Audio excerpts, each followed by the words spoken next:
Hello everybody, welcome to Magnet Brains. मैं हूं अनीशा, आपकी अपनी इंग्लिश एजुकेटर।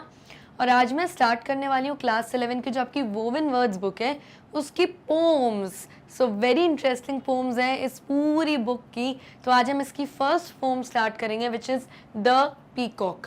तो पीकॉक हमको पता ही है, इस बर्ड का नाम पीकॉक है। ये हमारे इंडिया की नेशनल बर्ड है।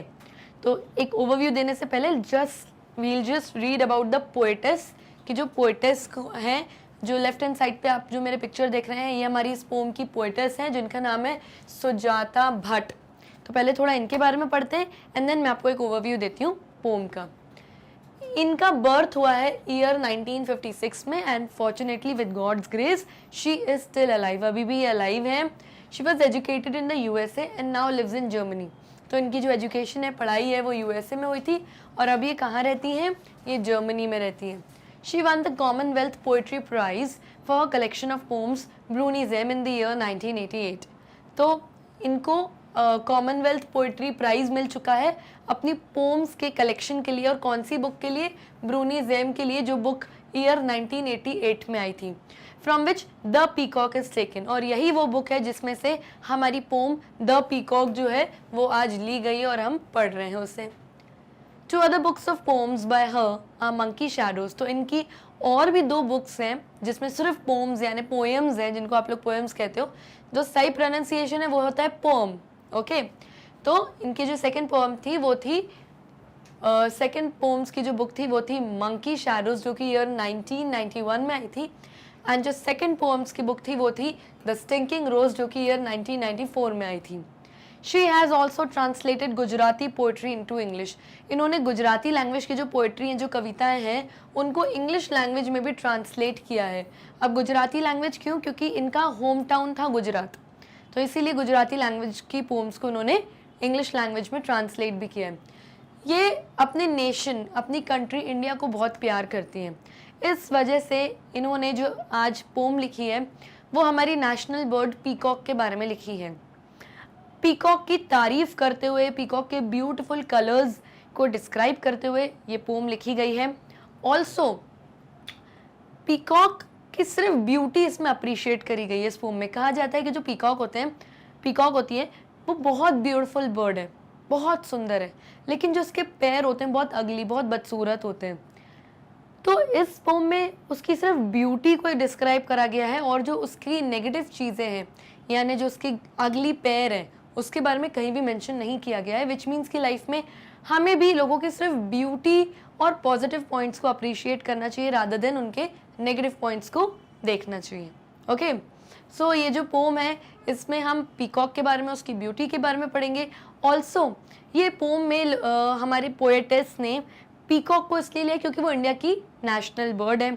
जो कलरफुल फेदर्स, जो कलरफुल ये बर्ड है, ये हमारे हिंदुस्तान के अलग अलग रंगों को प्रतीत करती है और दर्शाती है। ओके, तो इसीलिए पीकॉक को लिया गया है।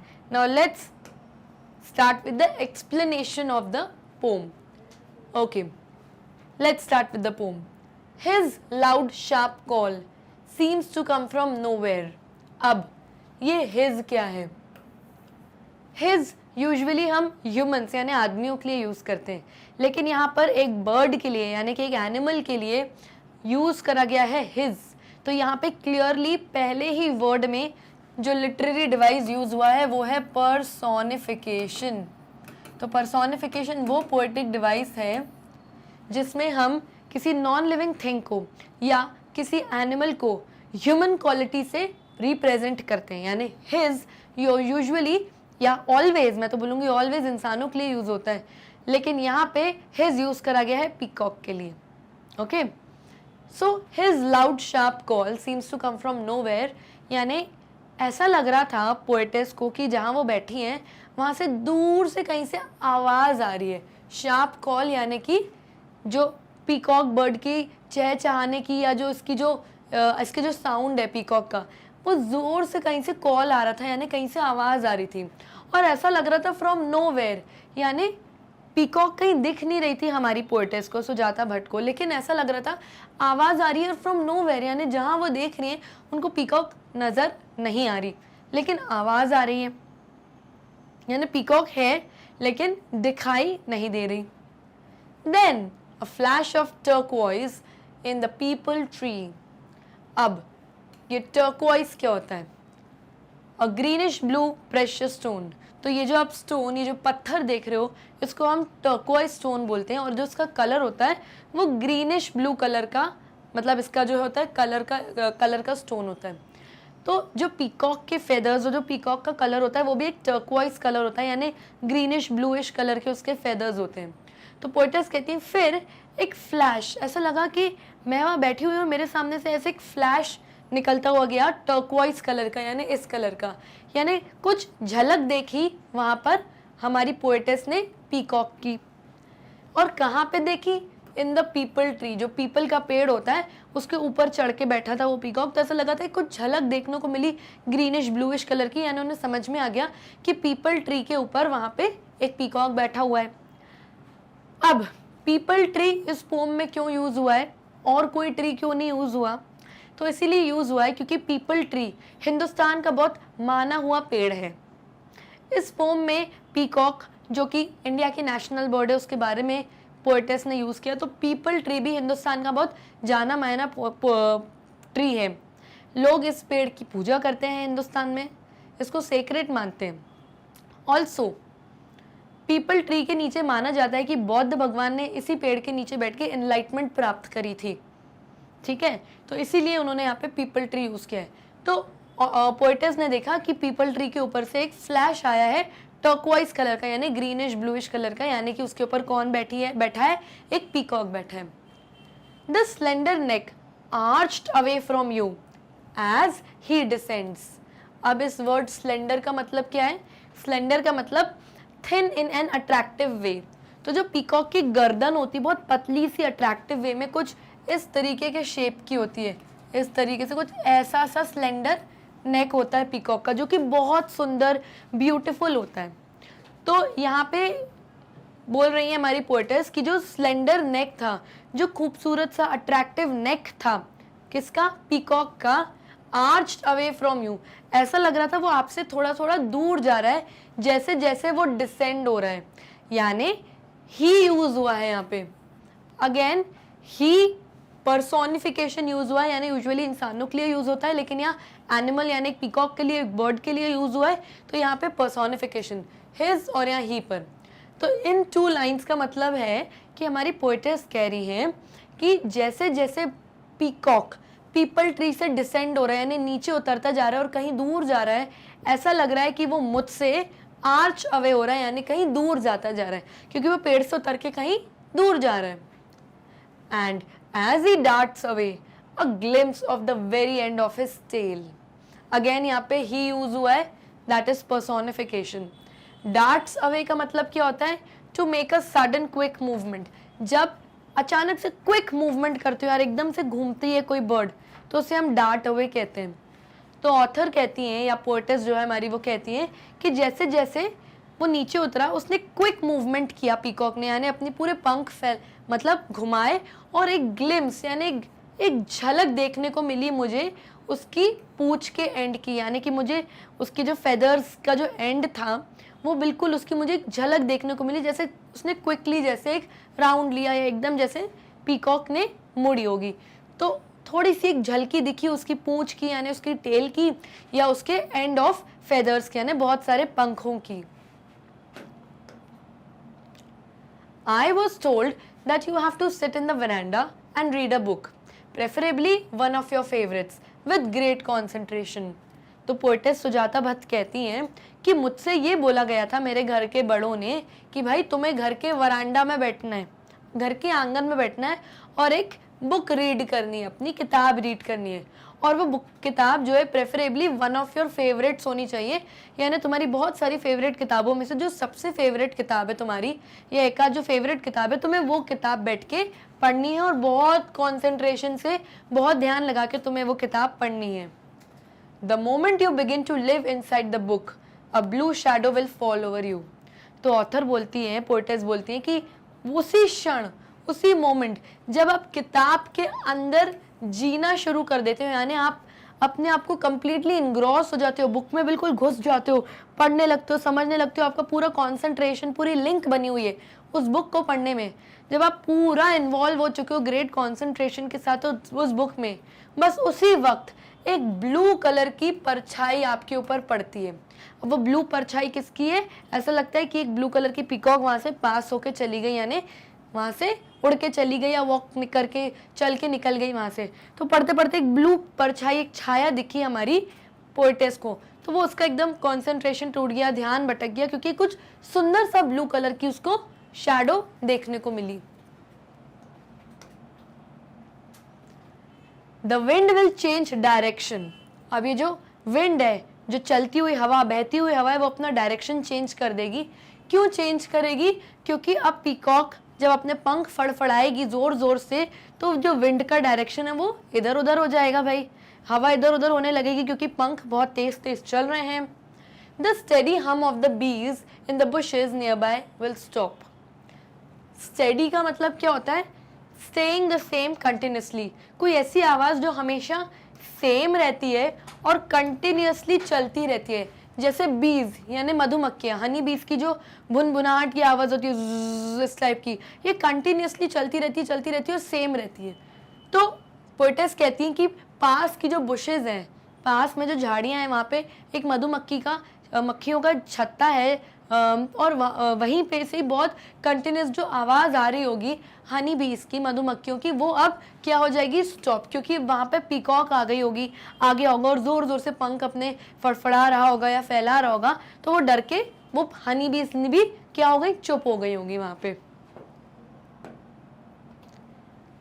The cat will awaken and stretch. और हो सकता है कि वहाँ पे एक कैट जो थी वो सो रही थी, वो भी एकदम डर गई होगी, क्योंकि एक बड़ी सी बर्ड पीकॉक आ गई, तो वो अवेकन यानी जाग जाएगी, और जागने के बाद स्ट्रेच करेगी यानी अपनी अंगड़ाई लेगी, क्योंकि वहाँ पे सारे जानवर, कैट का मतलब है कि जो भी जानवर वहाँ पे सो रहे होंगे वो उठ जाएंगे, क्योंकि एक बड़ी सी बर्ड पीकॉक वहाँ पे आ चुकी होगी और अपने पंख फड़फड़ा रही होगी। Something has broken your attention. अब ऑथर अपने लिए कह रही है कि बस समझो यहीं पे आपका अटेंशन टूट गया, जो जिस ध्यान से, जिस अटेंशन लगा के आप अपनी इस बुक को पढ़ रहे थे, समझो वो टूट गया, क्योंकि पीकॉक अब वहाँ पे आ गई है। कहीं ना कहीं ऑथर को वो दिखने लगी है उसकी झलकियाँ। And if you look up in time you might see the peacock turning away as he gathers his tell.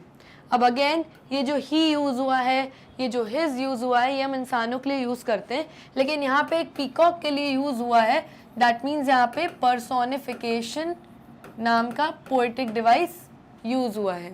ठीक, तो पोएटेस कहती हैं कि if you look up in time, अगर आप सही टाइम पे अपनी किताब पढ़ते पढ़ते ऊपर देख लेंगे, तो आपको पक्के से मौका मिल जाएगा पीकॉक को देखने का, क्योंकि अब तक तो आपको सिर्फ पीकॉक की आवाज़ सुनाई दे रही है, पर वो दिखाई नहीं दे रही। अब तक आपको सिर्फ पीकॉक की झलकियाँ, ग्लिम्स, शैडो दिखाई दे रही है ब्लू कलर की, पूरी क्लियरली पीकॉक नहीं दिखी। लेकिन अगर बुक पढ़ते पढ़ते आपने सही टाइम पे से ऊपर देख लिया, तो आपको बिल्कुल मौका मिल जाएगा पीकॉक को देखने का, और ये देखने का कि कैसे पीकॉक अपने सारे फैले हुए पंखों को गैदर करती है, यानी समेटती हुई वापस कहीं जा रही है। तो और अपनी टेल का मतलब क्या है? पीकॉक के जितने बड़े बड़े फेदर्स होते हैं उसके नीचे उसकी छोटी सी टेल होती है, जो हमेशा क्लियरली उसकी पंखों की वजह से नहीं दिखती, थोड़ी सी दिखती है। तो अगर जब वो अपने पंख पूरे समेट रही होगी, गैदर कर रही होगी, तो उस वक्त आपको उसकी टेल, उसके पंख देखने का मौका मिल जाएगा, अगर सही टाइम पे आप ऊपर देख लेंगे अपनी किताब छोड़ के।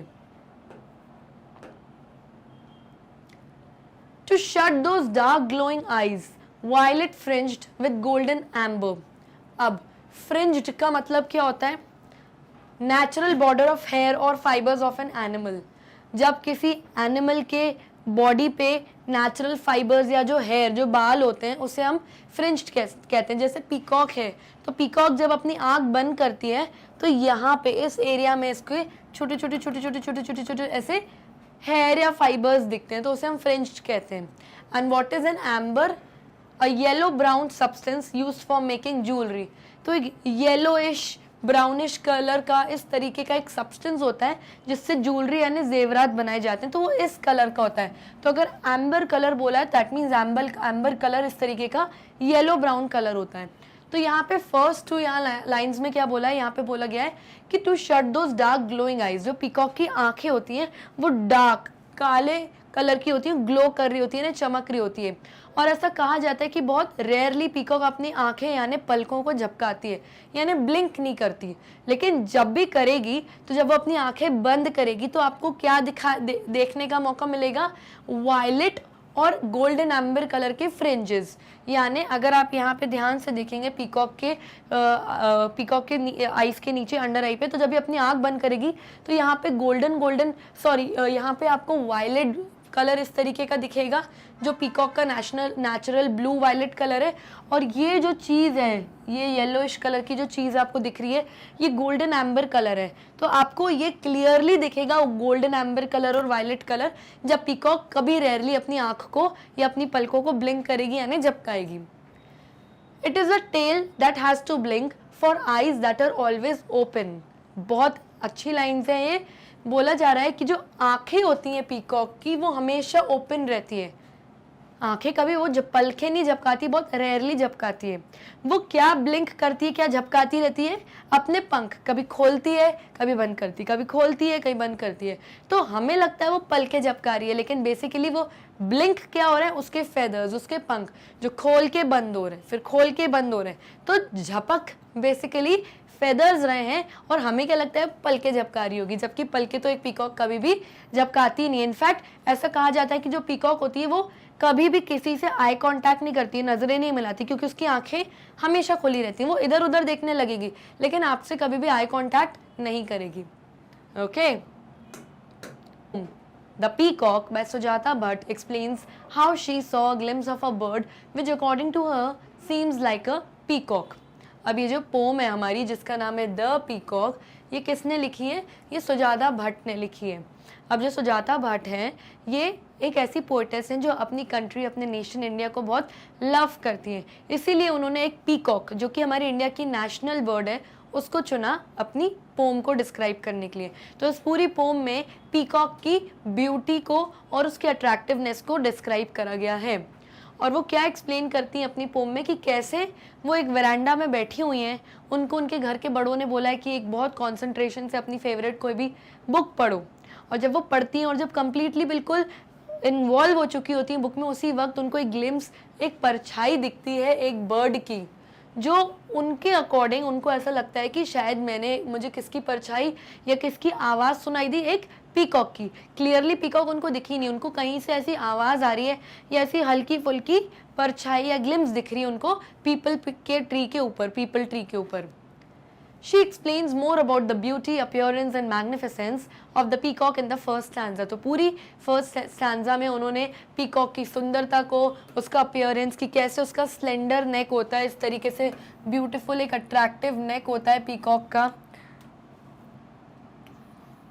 जो इस तरीके से झुका हुआ रहता है, और कितनी मैग्निफिसेंस होती है पीकॉक की, यानी अट्रैक्टिवनेस होती है, वो पूरा एक्सप्लेन किया है उन्होंने पीकॉक के बारे में फर्स्ट स्टैंजा यानी फर्स्ट जो पैराग्राफ होता है पोम का उसमें।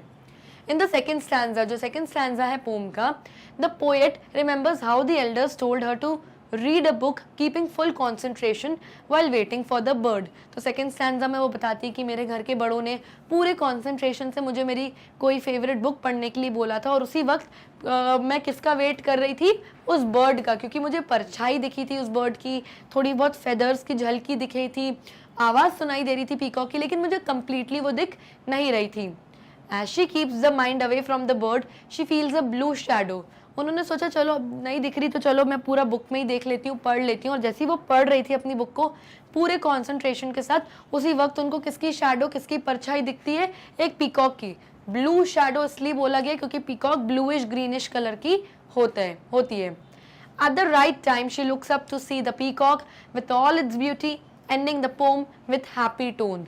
और सही वक्त पे बुक पढ़ते पढ़ते उन्होंने एकदम ऊपर देखा, और जैसे उन्होंने देखा उनको एक ब्यूटीफुल पीकॉक दिखी, और उस बहुत ब्यूटीफुल लग रही थी, उसकी ब्यूटी एक्सप्लेन करी हमारी पोएटेस ने, और बताया कि जो पीकॉक है वो अपनी टेल यानी अपनी जो पीकॉक के जो पंख होते हैं उसके पंख के नीचे उसकी छोटी सी टेल छुपी हुई रहती है, यूजुअली दिखती नहीं है। तो जब वो पंख अपने गैदर करती है, यानी समेटती हुई जाती है, यानी समेटना, वैसे पीकॉक को बोलते हैं कि वो पंख फैलाती है, लेकिन गैदर करना यानी पीकॉक के पंख अपने बंद करती है और समेटती हुई अपने पंखों को कहीं उड़ने के लिए या कहीं जाने के लिए निकलती है। तो उसी वक्त जब वो अपने पंख समेट रही थी उड़ने के लिए, तो पीकॉक की टेल उनको देखने को मिली और ब्यूटीफुल पीकॉक उनको दिखी, हमारी पोएटेस को। The central idea of the pome revolves around the national bird of India. तो जो अब सेंट्रल आइडिया है पूरी पोम का, वो किस बारे में है कि जो हमारी नेशनल बर्ड है इंडिया की, पीकॉक, उसी के बारे में है। The poet describes the beauty of the bird which symbolically refers to India. इस पूरी पोम में हमारी जो पोएट है सुजाता भट्ट, उन्होंने इस ब्यूटीफुल पीकॉक की ब्यूटी यानी सुंदरता को एक्सप्लेन किया है, जो कि हमारे हिंदुस्तान को रिप्रेजेंट करता है, क्योंकि वो नेशनल बर्ड भी है। जितनी कलरफुल ब्यूटीफुल पीकॉक है, उतना ही कलरफुल और सुंदर हमारा देश हिंदुस्तान भी है। The peacock, though a commonly seen bird in India, presented as a rare one by the poet. अब जो पीकॉक है ये एक ऐसी बर्ड है जो कॉमनली किसी भी जू में जाओगे या राजस्थान के एरियाज जाओगे, हिली एरियाज, तो आपको वहाँ ये बर्ड दिख सकती है।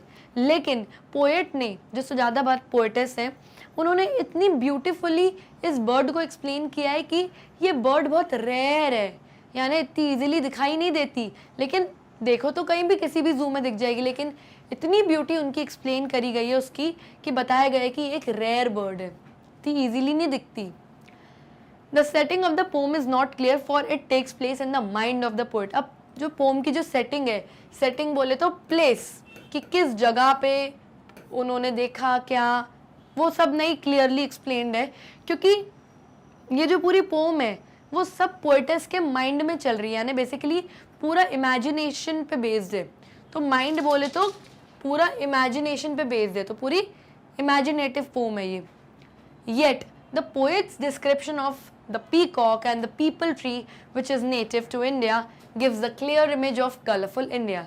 फिर भी हमारी जो पोएटेस है उन्होंने बहुत क्लियर डिस्क्रिप्शन दिया है पीकॉक के बारे में और पीपल ट्री के बारे में, और दोनों ही ये हमारी कंट्री इंडिया के नेटिव है, यानी पीकॉक और पीपल ट्री दो ऐसी चीज़ें जो इंडिया से कनेक्टेड है। यानी इंडिया, जो पीकॉक है वो इंडिया की नेशनल बर्ड है, और जो पीपल ट्री है वो हिंदुस्तान में उसकी लोग पूजा करते हैं, बहुत ही होली सेक्रेड ट्री माना जाता है। और ऐसा कहा जाता है कि जो बौद्ध भगवान है उनको एनलाइटमेंट प्राप्त हुई थी इसी पेड़ के नीचे, तो इसलिए इंडिया से ही दोनों कनेक्टेड है। वो इंडिया के लिए बहुत क्रेजी हैं, इंडिया की फ़ैन है, जैसे कि इंडिया उनको बहुत पसंद है अपना कंट्री, तो इसीलिए उन्होंने दोनों चीज़ें वही चूज़ करी जो इंडिया से कनेक्टेड है, यानी इंडिया के नेटिव है, जो कि है पीकॉक और पीपल ट्री। क्योंकि पीपल ट्री के बारे में उन्होंने बताया था कि पीकॉक उसके ऊपर बैठी हुई थी जब, तब उसको झलकियाँ या ग्लिम्स दिखी पीकॉक की। Gives a clear image of colourful India, और इस पीकॉक और पीपल ट्री को कनेक्ट करते हुए हमारी पोएटेस ने एक कलरफुल इमेज दर्शाई है हमारे देश इंडिया, हमारे हिंदुस्तान के बारे में। So this was all about our beautiful poem, and now let's understand our question and answers. Question number 1, comment on the lines that make you visualise the colourful image of the peacock. तो आपको कुछ lines जो कि pome की lines है उस पर comment करना और बताना है कि वो कौन सी कुछ लाइन्स पोम में यूज़ हुई हैं जिसको पढ़ के आप विजुअलाइज कर सकते हो, यानी कि इमेजिन कर सकते हो, देख सकते हो अपने इमेजिनेशन में एक कलरफुल इमेज पीकॉक की, कि पीकॉक अच्छा ऐसी दिख रही होगी, आप ऐसा विजुअलाइज कर सकते हो। तो वो ऐसी कौन सी लाइन्स यूज़ हुई हैं पोम में। The lines that make me visualize the colorful image of the peacock are, तो कुछ जो लाइन्स है वो ये है, पहली, a flash of turquoise, पहली लाइन ये। अब टर्क्वाइज क्या होता है? टर्क्वाइज एक प्रेशियस स्टोन, एक पत्थर होता है जो ग्रीनिश ब्लूइश कलर का होता है, और यूजुअली इसको इसलिए यूज़ किया गया यहाँ पे क्योंकि पीकॉक का कलर भी ग्रीनिश ब्लूइश कलर का होता है। So this signifies that the imagination of the poet is filled with bluish green colour of the peacock. तो ये लाइन से हमें ये समझ में आता है कि जो इमेजिनेशन, जो कल्पना है हमारी पोएट की, वो किससे भरी हुई है? पूरी ब्लूइश ग्रीनिश कलर से भरी हुई है, जो कि पीकॉक का कलर होता है। इसीलिए उसको इमेजिन करते करते उन्होंने उस टर्क्वाइज पत्थर को भी इमेजिन किया, और यही जो ब्लूइश ग्रीनिश कलर है हमारी पीकॉक का भी कलर होता है। सेकेंड लाइन थी स्लेंडर नेक। स्लेंडर मतलब अट्रैक्टिव सा, ब्यूटीफुल सा, ऐसे कर्व नेक जो कि पीकॉक का होता है। So this is the description of the beautiful shape of the peacock's neck. तो पीकॉक का जो नेक होता है, जो उसकी गर्दन होती है, उसका ब्यूटीफुल एक्सप्लेनेशन यहाँ पे इन वर्ड्स को यूज करके हमारी पोएट ने किया है। थर्ड है ब्लू शैडो, यानी ब्लू कलर की परछाई। तो ब्लू परछाई किसकी आई होगी? ऑब्वियसली ब्लूइश ग्रीनिश कलर की, पीकॉक की। So the blue shadow is apparently the shadow of the peacock. ये पीकॉक की ही शैडो है, but the poet explains it to be blue to express the density of the colour blue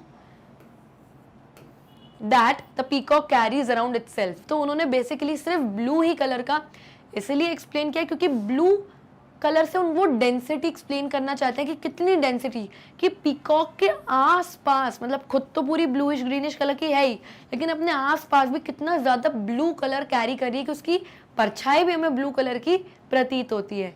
तो ये कुछ वो लाइंस है जिससे हम विजुअलाइज कर सकते हैं colourful image of the peacock. Next question, what are the cues that signal the presence of the peacock in the vicinity. अब विसिनिटी का मतलब क्या है? नियर और क्लोज, कोई चीज़ जो आपके पास में ही है, कहीं आसपास ही है। तो ऐसे कौन से क्यूज या ऐसे कौन से हिंट या सिग्नल दिए गए हैं आपको पोम में जिससे आप ये बता सकते हो कि पीकॉक हमारी पोएट की विसिनिटी में थी, यानी आसपास ही थी। तो there are various images from the environment that the poet has used to indicate the presence of the peacock. तो बहुत सारी इमेजेस या बहुत सारी वर्ड्स पोएटेस ने यूज करे हैं पोम में, जिससे वो ये बता सकती हैं कि हाँ, मेरे आस पास ही थी पीकॉक, यानी मेरे विसिनिटी में थी। The images are loud sharp call. जब पोएट ने कहा कि मुझे लाउड शार्प कॉल, यानी मतलब इस बर्ड ने जब आवाज़ करी होगी, यानी जब इसने अपना साउंड निकाला होगा, तो मुझे वो दिखी नहीं, लेकिन मुझे फील हुआ कि कहीं विसिनिटी, कहीं आस पास ही है कोई peacock. A flash of turquoise, मुझे एक फ्लैश दिखा टर्कवाइज यानी ग्रीनिश ब्लूइश कलर का, तो जिससे मुझे ऐसा फील हुआ कि पीकॉक के पंख ऐसे निकले मेरे सामने से, तो यानी पीकॉक कहीं आसपास ही मेरे। Glimpse of the very end of his tail, जब मुझे ग्लिम्स, एक झलकी दिखी कि पीकॉक की एक पूंछ निकलती हुई कहीं से गई, यानी कि वो कहीं से भगती हुई गई, तो एक छोटी सी झलकी मुझे दिखी, यानी पीकॉक कहीं आसपास मेरे है। ब्लू कलर की शैडो दिखी क्योंकि पीकॉक ब्लू कलर की होती है। The changing direction of the wind etcetera, और विंड का डायरेक्शन भी चेंज हुआ, यानी जब पीकॉक अपने पंख फड़फड़ा रही होगी तो विंड यानी हवा का डायरेक्शन भी चेंज हो रहा होगा। तो इन कुछ लाइंस से हमें बिल्कुल ये समझ में आता है कि जो पीकॉक थी वो पोएट के विसिनिटी में थी, यानी कहीं आस पास ही थी। वो पीकॉक को क्लियरली देख तो नहीं पा रही थी, लेकिन झलकियाँ, शैडो, इन सब से वो बता सकती कि आवाज़ आ रही थी कि मेरे आस पास पीकॉक है। Next, how does the connection drawn between the tail and the eyes that add to the descriptive detail of the poem। अब पोम में काफ़ी अच्छे से डिस्क्राइब करा गया और बताया गया है, और कनेक्शन बताया गया है पीकॉक की टेल यानी पूंछ और उसकी आईज में। तो वो क्या कनेक्शन है? The poet draws a very relative connection between the eyes and the tail of the peacock. She says that the tail is the replica of the eye of the peacock. तो बहुत ही close connection बताया गया है और काफ़ी relative connection बताया गया है आईज और टेल का पीकॉक की। और पोएट बताती हैं कि भाई जो आंखें हैं पीकॉक की वो रेप्लिका है, यानी एकदम कॉपी समझ लो है, कॉपी है किसकी? पीकॉक की टेल की। कैसे? क्योंकि आंखें जो पीकॉक करती है वो ब्लिंक, मतलब यूजुअली कोई भी बर्ड ब्लिंक करती है आंखें, मतलब पलकें झपकाती है, लेकिन पीकॉक एक ऐसी बर्ड है जो अपनी काली काली आंखें बहुत रेयरली, बहुत कम ब्लिंक करती है और किसी से आई कांटेक्ट भी नहीं करती। तो हमें ऐसा लगता है कि पीकॉक की आंखें ब्लिंक कर रही हैं, जबकि ऐसा नहीं है। उसकी जो टेल है, टेल बोले तो जो उसके फेदर्स हैं, वो बार बार खोल रही है, बंद कर रही है, खोल रही है, बंद कर रही है, तो उससे ऐसा फील हो रहा है कि वो पलकें झपका रही है, जबकि पलकें नहीं है, तो टेल, पूंछ यानी जो फेदर्स थे वो झपक रहे थे ऊपर नीचे। But she also says that the eyes can not be ब्लिंक्ड, और पोएट ने ये भी बताया कि आंखें तो ब्लिंक हो ही नहीं सकती, क्योंकि पोएट की पीकॉक की आंखें वो ब्लिंक बहुत रेयरली करती है। Also, she says that when the peacock walks about with its tail contracted, it looks like several eyes are blinking together। तो जब पीकॉक के सारे पंख बंद रहते हैं, यानी पूरे पंख पीछे यूं लगे हुए रहते हैं, इस तरीके से पूरे पंख जब पीकॉक के इस तरीके से पीछे की तरफ रहते हैं पीकॉक के पंख, तो जब वो चलती है तो पंख ऐसे ऐसे ऊपर नीचे हिलते हुए फिर वो आगे जाती है, तो ऐसा लगता है कि पीकॉक के जो पंख हैं वो ब्लिंक कर रहे हैं, यानी झपक रहे हैं। आंखें नहीं झपक रही, क्योंकि आंखें तो वो झपकाती नहीं है, रेयरली झपकाती है, ये तो पंख हैं जो झपकते हैं। ओके, तो ये कनेक्शन बताया है पीकॉक की आईज और उसकी टेल में। Next question, how does the pome capture the elusive nature of the peacock. अब ये वर्ड एल्यूसिव का मतलब क्या है, नॉट ईजी टू कैच, कोई ऐसी चीज जिसको आप इजीली कैच या पकड़ नहीं सकते। तो पोम में यानी इस पोम में कैसे एक्सप्लेन करा गया है कि पीकॉक का एल्यूसिव नेचर, यानी पीकॉक को कोई पकड़ नहीं सकता, उसकी कहीं से आप आवाज़ सुन सकते हो, उसकी झलकियाँ देख सकते हो, उसकी शैडो फील कर सकते हो, लेकिन आप उसको जाके कैच या पकड़ नहीं सकते। तो आपको क्या पढ़ के ऐसा लगा वो हमें बताना है। So the poet talks about the peacocks presence indirectly. अब पोएट को भी पीकॉक डायरेक्टली पूरी नहीं दिखी, तो पोएट ने इनडायरेक्टली उसकी बात करी है। कैसे इनडायरेक्टली बात करी है? To explain this we can talk about the first loud cry. सबसे पहले पोएट ने बोला कि मुझे एक लाउड क्राई यानी एक बहुत तेज आवाज आई पीकॉक की, लेकिन पीकॉक मुझे दिखी नहीं, दैट वी हियर, और the glimpse of the tail that we see, और फिर मुझे ग्लिम्स यानी झलकियां दिखी पीकॉक की टेल की, पूंछ की, उसके फेदर्स की, लेकिन वो मुझे दिखी नहीं। The peacock may turn away at the point, but if a person tries his best, he will definitely see the peacock turning away while gathering his tail.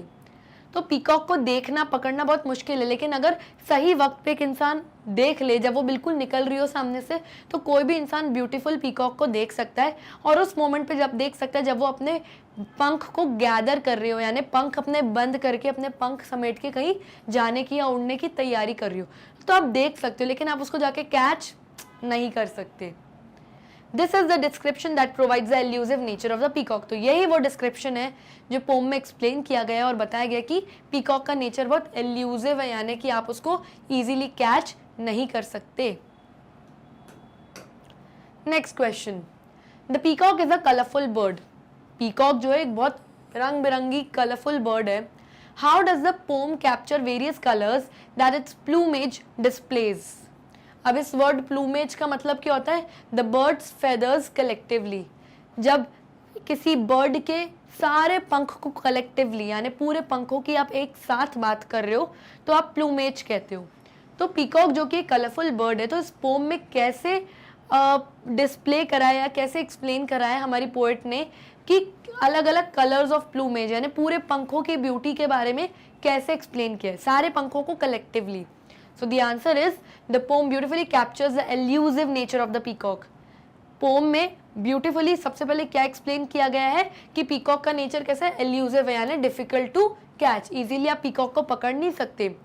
This becomes clear when the poet mentions the turquoise, the violet fringe, etc. terms। और ये कैसे हमें clear होता है जब poet कैसे words या कैसे टर्म्स मेंशन करते हैं, टर्क्वाइज कि जो पीकॉक के पंख हैं पूरे पंख वो टर्क्वाइज कलर के यानी ब्लूइश ग्रीनिश कलर के, वायलेट फ्रिंज यानी जब वो अपनी आंखें बंद करती है तो छोटे छोटे बाल हैं उसकी आंखों पे, फाइबर्स हैं, और वायलेट कलर की उसकी आंख के ऊपर दिख रहे हैं छोटे छोटे बाल भी हैं। तो ये सब चीज़ें उन्होंने जब ये टर्म्स अलग अलग वर्ड्स यूज़ करे तो हमें समझ में आया कि पीकॉक की फेदर्स की ब्यूटी बताई जा रही है टर्क्वाइज और वायलेट फ्रिंज टर्म्स की मदद से। The description is hence a very vivid one. और जो पूरा डिस्क्रिप्शन है बहुत विविड, बहुत बड़े स्तर पर एक्सप्लेन करा गया, ब्यूटीफुली एक्सप्लेन करा गया कि पीकॉक एक बहुत कलरफुल बर्ड है। So children, who is the poet of the poem the peacock. ये जो पोएम है जिसका नाम है द पीकॉक, इसके पोएट यानी इसके कवि कौन है? आपके सामने 4 ऑप्शंस गिवन है एंड जो सबसे करेक्ट या आपको जो लगता है जो सबसे सही ऑप्शन है उस पर आपको करना है tick mark. Okay, so option number A है Philip Larkin, option number B है Dilip Chitre, option number C है Sujata Bhatt and option number D है जॉन कीट्स। अब जिन लोगों ने मेरे एक्सप्लेनेटरी वीडियोस देखे हैं, समरी क्वेश्चन एंड आंसर्स के वीडियोस देख रहे हैं, या एक बार भी गलती से किसी ने बुक खोल के अबाउट द पोएट पढ़ लिया होगा, वो इस क्वेश्चन का answer with in a second you फटफट आंसर कर देंगे। So option number C Sujata Bhatt is the right option to this question. यही पोएट है हमारी पोएम के। ऑल्सो जो सुजाता भट्ट थी वो एक इंडियन है एंड अब प्रेजेंट टाइम में वो यूएसए यानी यूनाइटेड स्टेट्स ऑफ अमेरिका में रहती हैं।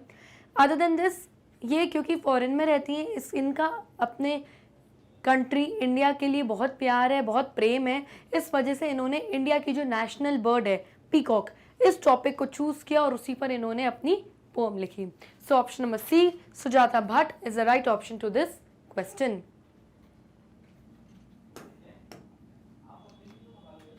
Next, which is the national bird of India? Now very easy, अभी अभी मैंने आपको फर्स्ट क्वेश्चन के एक्सप्लेनेशन में इस क्वेश्चन का आंसर दिया कि इंडिया की नेशनल बर्ड कौन है। तो ऑप्शंस हैं आपके सामने, A vulture, option B peacock, option C eagle, या option number D flamingo. So आपका करेक्ट ऑप्शन है ऑब्वियसली पीकॉक, जो कि पोम का नाम भी है। तो पीकॉक इंडिया की नेशनल बर्ड क्यों है? मतलब अगर कोई आपसे पूछ ले तो आप इसका क्या आंसर देंगे? तो पीकॉक इंडिया की नेशनल बर्ड इसीलिए है क्योंकि ये श्री कृष्ण के मोर पंख, यानी जो उनका मुकुट है उसमें जो ये पंख लगाते हैं, जो फेदर श्री कृष्ण लॉर्ड कृष्णा जो यूज़ करते थे वो पीकॉक का ही पंख यूज़ करते थे। और इसीलिए इस बर्ड का पंख यूज़ करते थे क्योंकि ये सिर्फ इस दुनिया में ओनली ऐसी बर्ड है जो अपने पार्टनर के साथ बिना रिलेशन बनाए एक यंग वन को बर्थ देती है। यानी जो मेल पीकॉक होता है, जब उसकी आँख से आंसू निकलता है तो जो अदर पार्टनर होता है उस आंसू को पी लेता है एंड देन उनको एक बेबी पीकॉक होती है या होता है। That is why peacock is the national bird of India and option number B is the right option to this question. Next question, what is the theme of the poem? ये जो pome है आपकी the peacock, इसकी theme क्या है? यानी basically ये pome है किस बारे में? तो बेसिकली ये जो पोम है पीकॉक, ये गुड लक के बारे में है अकॉर्डिंग टू मी। क्यों? क्योंकि पीकॉक एक गुड लक का प्रतीक है। घर में कुछ भी अच्छा काम होता है, कुछ भी भगवान की पूजा पाठ होती है, श्री कृष्ण की पूजा होती है, जन्माष्टमी होती है, तो हम मोर पंख का इस्तेमाल ज़रूर करते हैं। और पीकॉक को देख के एक बहुत ब्यूटीफुल सी फीलिंग आती है, हमें अच्छा फील होता है, हमें हैप्पीनेस फील होती है उसको देख के, उसकी सुंदरता, उसकी ब्यूटी देख के, राइट। तो उसी पूरी ब्यूटी को पोम में हमारी पोएट ने एक्सप्रेस किया है। अब बोला जाता है कि जो पीकॉक के पैर होते हैं वो सबसे अगली, सबसे बदसूरत होते हैं, लेकिन इस पोम में उसके पैरों का कहीं भी कोई मेंशन या जिक्र नहीं किया गया है। सिर्फ उसकी जो पॉजिटिव पॉइंट्स हैं एक पीकॉक के, उसी को ही मेंशन किया गया है पोम में। सो ऑप्शंस देख लेते हैं। पोम की थीम के लिए गुड लक, यस, जैसे मैंने आपको कहा था कि गुड लक के बारे में है हमारी ये पोम, क्योंकि पीकॉक गुड लक का प्रतीक होता है। पेशेंस यानी सब्र, यस। इस पोम में पोएटेस जो हमारी सुजाता भट्ट हैं, वो एक पेड़ के नीचे बैठ के अपनी बुक पढ़ रही होती हैं और बहुत कंसंट्रेशन से ध्यान लगा के पढ़ रही होती हैं। सडनली उनको कौन दिखता है? आते जाते एक पीकॉक की झलक, ग्लिम्स दिखती है, और वो ग्लिम्स उनको बहुत पेशेंस, बहुत सब्र रखा उन्होंने, तब जाके उनको एक झलक दिखी पीकॉक की, क्योंकि वो बहुत फास्ट बर्ड है, इधर से उधर हो जाती, तो उनको ऐसा ब्लू शैडो जैसा दिखा। तो यस, हमारी पोएटेस ने बहुत पेशेंस, बहुत सब्र रखा, तब जाके उनको एक पीकॉक की ग्लिम्स यानी कि झलक देखने को मिली।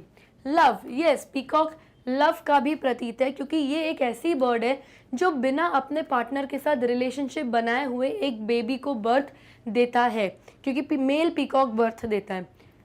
तो ये एक लव का प्रतीक भी है कि बिना रिलेशनशिप के they are having a good bond with in each other. तो यस, ये एक लव का भी प्रतीक है। सो बेसिकली लव के लिए हम ये भी बोल सकते हैं कि हमारी पोएटेस का लव हिंदुस्तान के लिए बहुत ज़्यादा है, इस वजह से उन्होंने इंडिया की नेशनल बर्ड का टॉपिक लिया और इस पोम को लिखा। तो ये भी लव के लिए एक रीज़न हम ज़रूर दे सकते हैं, which means option number D, all of the above is the right option to this question. Next, what are the clues that signal the presence of the peacock in the vicinity? अब सबसे पहले vicinity का मतलब समझते हैं। vicinity का मतलब कोई चीज़ आस पास है, आपके दिखाई नहीं दे रही आपको, लेकिन आपको फील हो रहा है, महसूस हो रहा है कि हाँ वो चीज़ हमारे आस पास प्रेजेंट है। तो क्वेश्चन ये पूछा जा रहा है कि आपको ऐसे कौन से क्लूज, यानी आपको पोम पढ़ के ऐसे कौन से हिंट मिल रहे हैं जिससे आपको ये सिग्नल मिले कि हाँ पोम में जब पोएटेस अपने पेड़ के नीचे बैठी हैं, अपनी किताब पढ़ रही हैं, तो उनको लग रहा है कि हाँ पीकॉक विसिनिटी में है, यानी कहीं आसपास है, दिखाई नहीं दे रही, लेकिन उनको ये फील हो रहा है कि यस कहीं आसपास पीकॉक है। तो क्या उन्होंने ऐसी हिंट्स या क्या उन्होंने ऐसी चीज़ें देखी या सुनी जिससे पोएटेस को ऐसा लगता है कि शायद आसपास विसिनिटी में आसपास कहीं कोई पीकॉक है?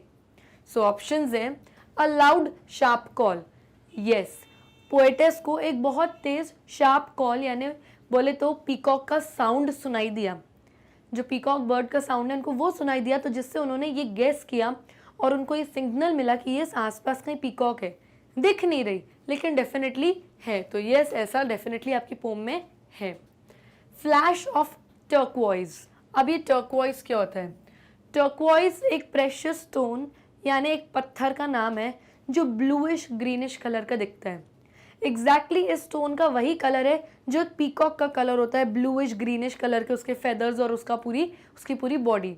तो यस, पोएटेस जब अपनी बुक पढ़ रही थी तो उनको एक फ्लैश यानी एक झलक दिखी कुछ ब्लूइश ग्रीनिश कलर की, जो टर्क्वाइज पत्थर जैसा कलर होता है, तो उससे उनको ये हिंट मिली कि ये शायद आसपास पीकॉक है। तो यस, ये भी एक ऑप्शन राइट है। अब ब्लू शैडो, उनको एक परछाई दिखी ब्लू कलर की, जिससे उन्होंने ये हिंट लगाई है, उनको एक क्लू मिला कि यस ब्लू परछाई एकदम ऐसा जाते हुए दिखी, तो मतलब ये कोई पीकॉक ही आसपास है, which means option number D, all of the above is the right option to this question.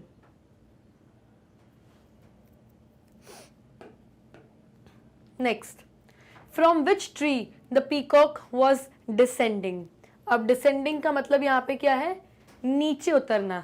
तो कौन से ऐसे ट्री का मेंशन करा गया है इस पोम में जिसके ऊपर पीकॉक बैठी थी और उसको डिसेंड होते हुए यानी पीकॉक ऊपर से नीचे उतरते हुए हमारी पोएटेस ने देखा।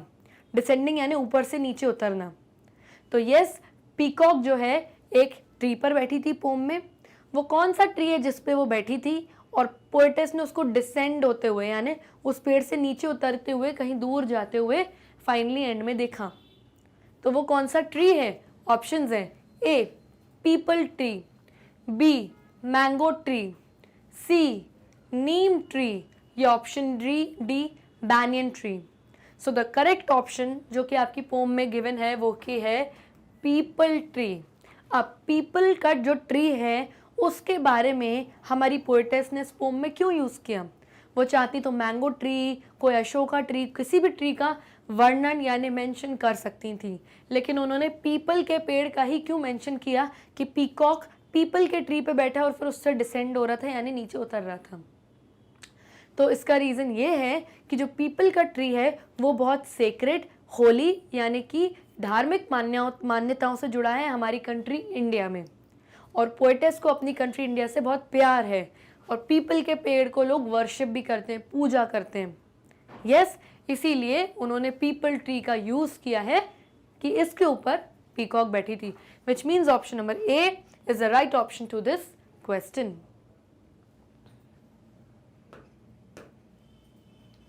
Next, who all will be disturbed when the peacock starts moving। अब पोम में बताया गया है कि जब पीकॉक मूव होना स्टार्ट होती है यानी पीपल के पेड़ से नीचे उतरती है, इधर उधर जब मूव होना स्टार्ट करती है, अपने पंख फैला के वो डांस करने की कोशिश करेगी या इधर से उधर अपनी टेल, अपनी पूंछ को, अपने फेदर्स को इधर उधर मूव करेगी, तो कौन से दूसरे जीव जंतु, प्राणी या इंसेक्ट्स या एनिमल्स हैं जो पीकॉक के मूवमेंट से डिस्टर्ब हो जाएंगे? तो ऑप्शंस हैं a sleeping cat, yes, poem में बिल्कुल मेंशन किया गया है कि वहाँ पे एक सोती हुई बिल्ली है, एक स्लीपिंग कैट है जो कि नींद से उठ जाएगी, उसको डिस्टर्ब हो जाएगा जब पीकॉक अपने इतने बड़े बड़े फेदर्स, पंख को ऐसे फैलाएगी और इधर उधर मूव करेगी। तो यस, ये एक राइट ऑप्शन है। Poetess while reading a book, poetess, हमारी पोम की जो पोएटेस हैं सुजाता भट्ट, वो भी डिस्टर्ब हो जाएंगी जब वो अपनी किताब रीड कर रही होंगी फुल कॉन्सेंट्रेशन के साथ। तो यस, पोम में बिल्कुल ऐसा हुआ था कि जो पोएटेस हैं वो एक बड़े से पेड़ के नीचे बैठ के अपनी बुक रीड कर रही होती हैं, जो कि फुल कॉन्सेंट्रेशन से ध्यान लगा के वो पढ़ रही होती हैं, एंड सडनली उनका ये ध्यान, कॉन्सेंट्रेशन टूटता है एक ब्लू शैडो देखकर या फिर पीकॉक की आवाज़ सुन के कि ओके आसपास शायद कोई पीकॉक है। अब ऑब्वियसली एंड में पोएटेस को अच्छा बहुत लगा था पीकॉक को देख के, बट समवेयर वो डिस्टर्ब तो हुई, उनका ध्यान तो भटका किताब रीड करने से। तो यस, ये भी एक राइट ऑप्शन है। ऑप्शन सी, हनी बीज विल स्टॉप बजिंग। हनी बीज मतलब मधुमक्खी, और जो ये साउंड होता है जो ये साउंड होता है ये हनी बीज का साउंड होता है और इस साउंड को हम बोलते हैं buzzing.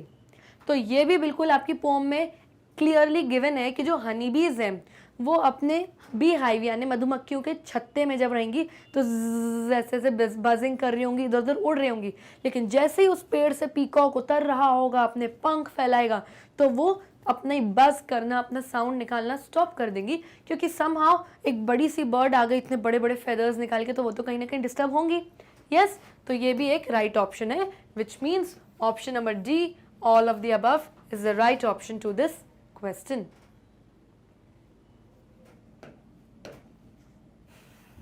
Next, which poetic device is used in the line?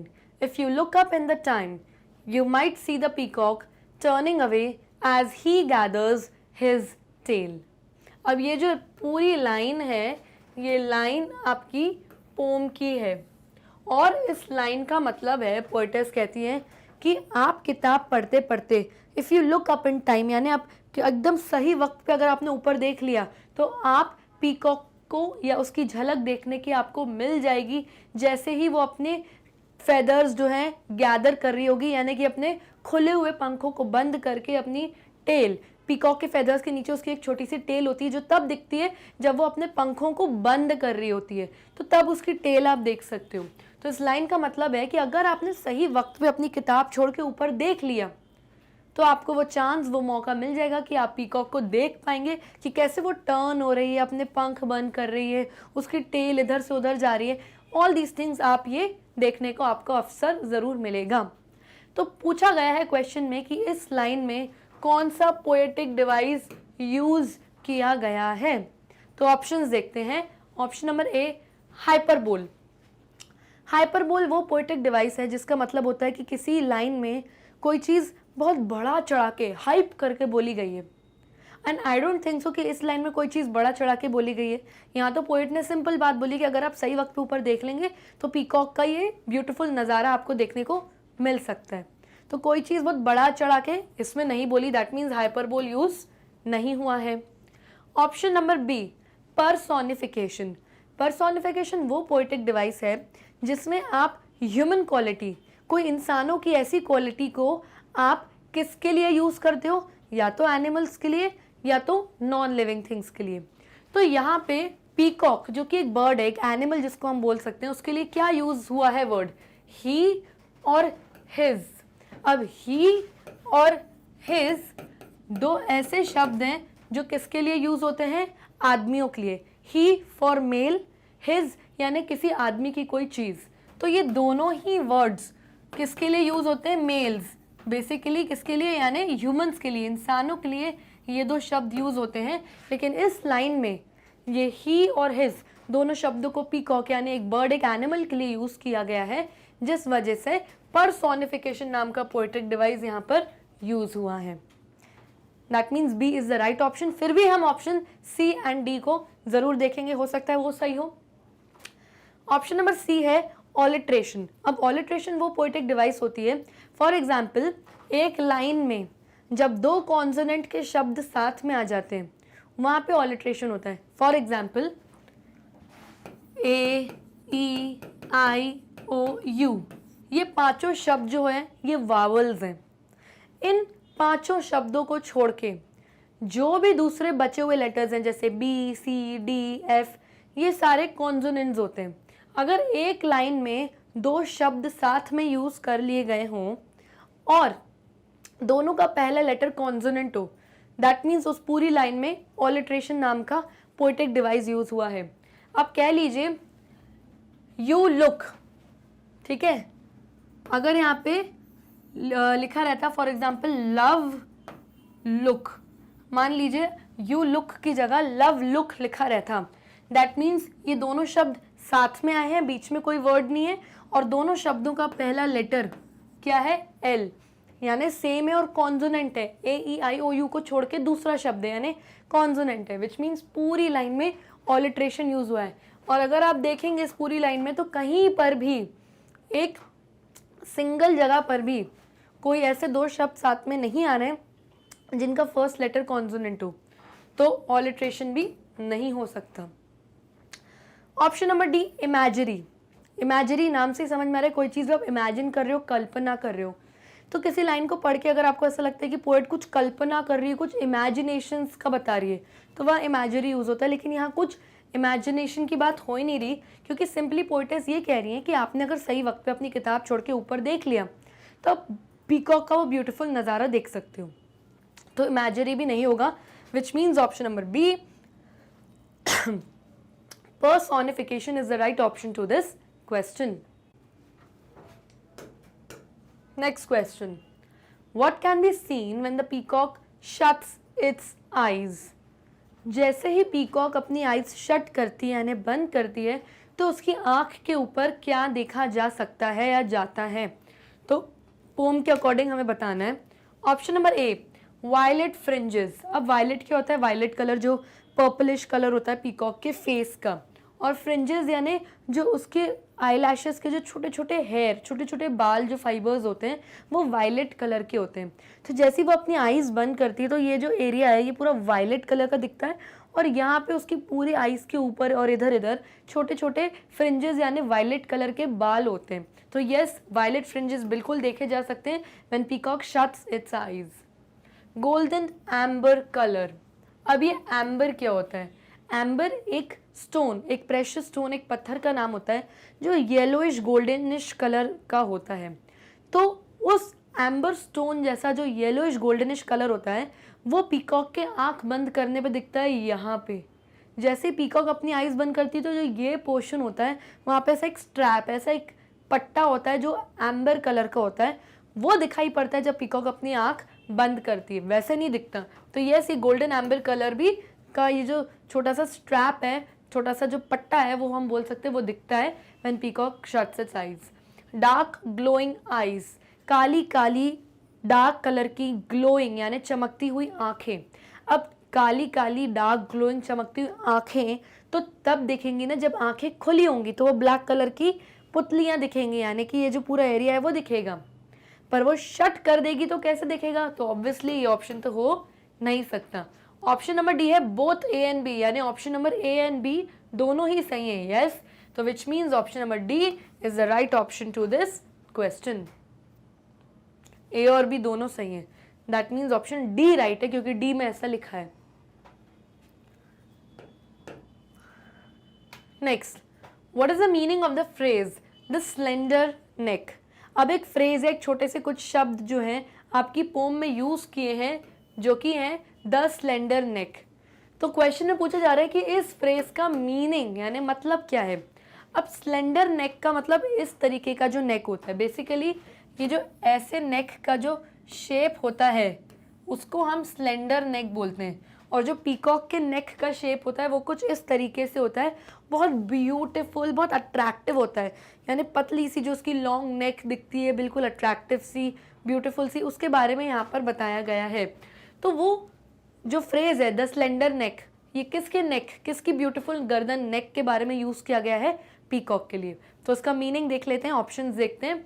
Option A, thin in an attractive way, बहुत पतली सी गर्दन नेक जैसी पीकॉक की होती है, और किस तरीके से? बहुत अट्रैक्टिव वे से, कि यानी कि उसका क्या, उसके नेक का बॉडी शेप और उसकी पूरी ब्यूटी उसके नेक से झलक रही है। तो यस, ये एक ऑप्शन हो सकता है। और ऑप्शंस देखते हैं। Thick in an attractive way, बहुत मोटी पर अट्रैक्टिव वे में, तो पीकॉक की नेक स्लेंडर है यानी पतली है अट्रैक्टिव वे में, थिक यानी मोटी नहीं है।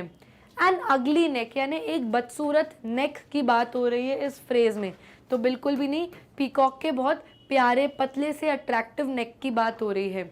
Option D, none of the above, यानी ऊपर दिया गया कोई भी ऑप्शन नहीं, तो ये तो हो ही नहीं सकता, क्योंकि हमें हमारा आंसर मिल गया है, विच इज ऑप्शन नंबर ए।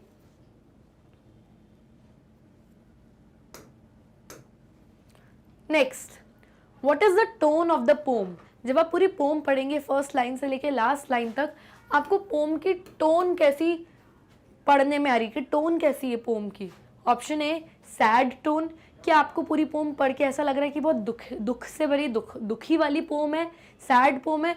बिल्कुल भी नहीं, पोएट तो बहुत खुश हैं, बहुत हैप्पी हैं, और पीकॉक जो कि नेशनल बर्ड है इंडिया की, उसकी सुंदरता को बहुत अच्छे से खुशी से क्या कर रही है, डिस्क्राइब कर रही है। अग्रेसिव टोन यानी एंगर, क्या गुस्से भरी टोन लग रही है पूरी पोम पढ़ के? बिल्कुल भी नहीं। पोएटेस तो आराम से अपनी किताब पढ़ रही है और क्या देख रही है, पीकॉक की झलकी यानी ग्लिम्स देख रही है, वो खुश हो रही है। हैप्पी टोन, यस, एक खुशी भरी टोन आपको फर्स्ट लाइन से लास्ट लाइन तक दिखेगी, जिसमें पोएट एक ब्यूटीफुल बर्ड को डिस्क्राइब कर रही है और हिंदुस्तान के लिए अपने प्यार को रिप्रेजेंट कर रही है। ह्यूमरस टोन, ह्यूमरस का मतलब क्या होता है, हंसी मजाक, कॉमेडी। तो आई डोंट थिंक सो कि कोई पोएटेस जो है पूरी पोम में कोई जोक मार रही है या हंसी ठिठोली कर रही है, ऐसा कुछ भी नहीं है।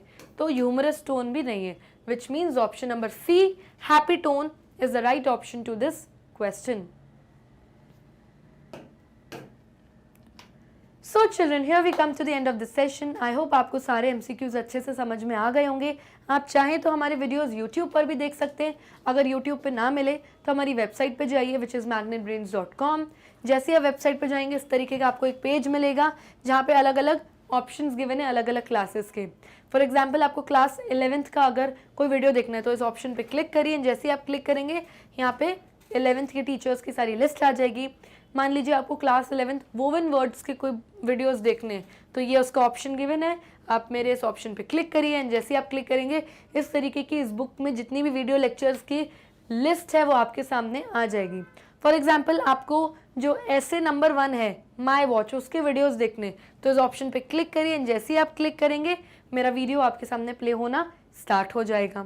And yes, do not forget to like, subscribe and share our YouTube channel, क्योंकि magnet brains free of cost quality education आपके घर तक पहुंचा रहे हैं। तब तक के लिए bye bye and take care.